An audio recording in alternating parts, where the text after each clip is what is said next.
कर लें और पीजी ना करें किसी वजह से, तो एक जूनियर रेजिडेंट की सैलरी कितनी होती होगी।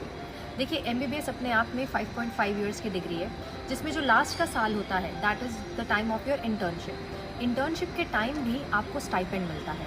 अब वो स्टाइपेंड डिपेंड करता है कि आप किस कॉलेज में हैं किसी वजह से, तो एक जूनियर रेजिडेंट की सैलरी कितनी होती होगी।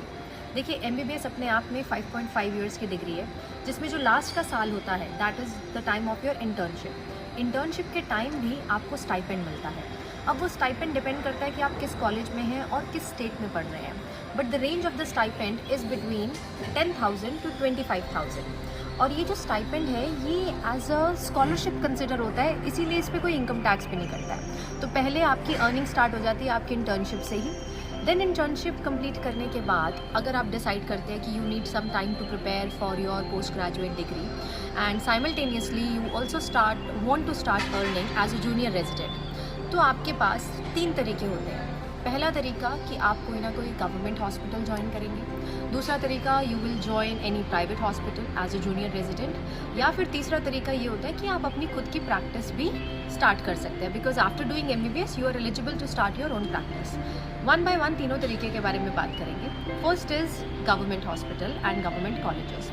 गवर्नमेंट हॉस्पिटल भी आगे 2 तरीके के होते हैं। There are state government hospitals and there are central government hospitals. जो आपके सेंट्रल गवर्नमेंट हॉस्पिटल्स हैं उसमें अगर हम एक जूनियर रेजिडेंट की सैलरी देखें, it ranges from 80,000 to 1.2 lakhs per month. Specifically अगर दिल्ली की बात करें, जैसे आपके सेंट्रल गवर्नमेंट के अंदर जो गवर्नमेंट हॉस्पिटल आते हैं they are RML, Safdarjung hospital, उसमें यही रेंज है 80,000 से लेकर 1.2 लाख तक। इनिशियली ये जस्ट आपकी स्टार्टिंग है। जैसे जैसे आपका एक्सपीरियंस बढ़ता जाता है आपकी सैलरी में भी इजाफा होता जाता है।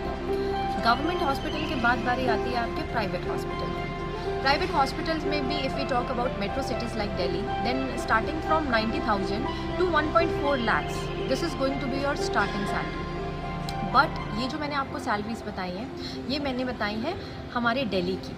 अगर आप किसी और स्टेट के गवर्नमेंट हॉस्पिटल या किसी और स्टेट के प्राइवेट हॉस्पिटल में जाते हैं तो सैलरी का जो रेंज है दैट इज़ बिटवीन 40,000 to 90,000।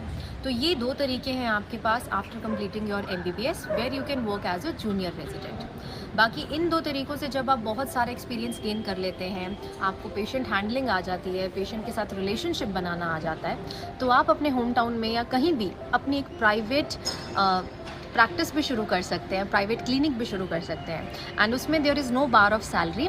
आपकी काबिलियत पे, आपकी स्किल पे, आपके एक्सपीरियंस पे, आपकी पेशेंट एंगेजमेंट पे डिपेंड करता है कि आप वहाँ से कितनी अर्निंग कर सकते हैं। ये सब जानने के बाद आपको पता चल गया होगा कि एक जो एमबीबीएस डॉक्टर होता है he can earn somewhere around 1 lakh to 1.5 lakhs depending upon his skill and his experience। But आप लोग डॉक्टर बनने वाले हैं तो मैं आपको बताना चाहूँगी this profession is not always about money. This profession is a noble profession.